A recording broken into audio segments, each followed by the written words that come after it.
If we could give you a way to reduce anxiety and worry in the next 10 minutes, would you hang out with us? Who is us? I'd like to introduce the other half of us today, my friend Jennifer Loudon. Jen is a best-selling author of 6 books that have been printed in 1 million copies in several countries.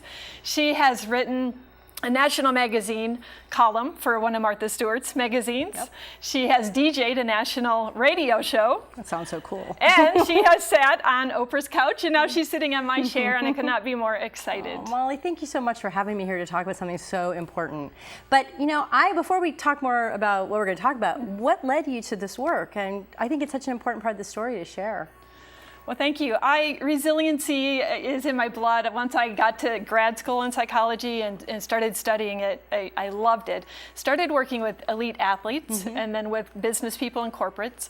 And a couple years ago, my small community in Iowa lost 3 teens to suicide within 6 months' time.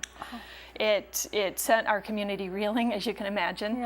And it really pulled on my heart to think, maybe I could use my knowledge and tools to help these parents, help these teachers, and most of all, create a safety net for these kids. Right. Wow. And so when I think about something like that, so sad happening to your town, but I also think about how we all have so many challenges in life and how resiliency, we all need it. And when we're more resilient, we affect everyone around us, the people we work with, people we love. So what a mission you have going. I love it. Well, thank you, and I love your mission too. So tell us a little bit more about how you got into speaking and writing about self-compassion and self-love. Well, I did it because in my mid-20s, I really crashed and burned, and I really wanted to be a successful screenwriter, and I was living in Hollywood, and I was pushing myself relentlessly, and it wasn't coming, and it wasn't working, and I got a terrible case of writer's block.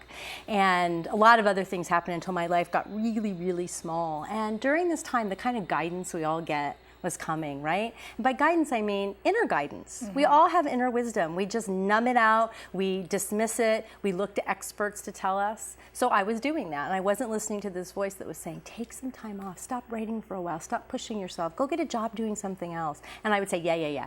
When I write another screenplay and I sell it for, I had a figure in mind, it had to be $400,000, which is ridiculous. And I kept pushing it, and I kept getting more and more stuck and worse writer's block, and my agent wasn't calling me back. And finally one day I really surrendered to that feeling of, okay, I'm going to give myself a break. It was probably my first act of real self-kindness in my life. And in that moment, a voice as clear as if you said it to me said, The Woman's Comfort Book, which turned out to be the first book I wrote. I had no idea what it meant. I wasn't used to hearing voices in the kitchen. That's probably a good thing.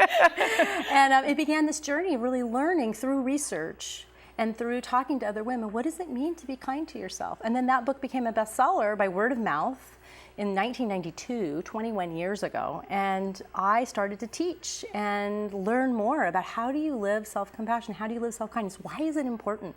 And now we have so much research to show why it is, and we can talk about that while we're here today. Yeah. I call resiliency quiet work, and it includes the quiet work of that stillness and that listening to the voices that you mentioned. Within our community, it's a lot of quiet work of the connections, the relationships, just that behind the scenes work to strengthen, create an environment in which these kids can thrive. And I think that story so wonderfully highlights that this is quiet work at times. Yeah, thank you. I love that. Quiet work. Yes. Doesn't look sexy on the outside, but we need to be doing it on the inside so we can have the impact we want. Exactly. Which is exactly what you're doing in your community. Just so exciting.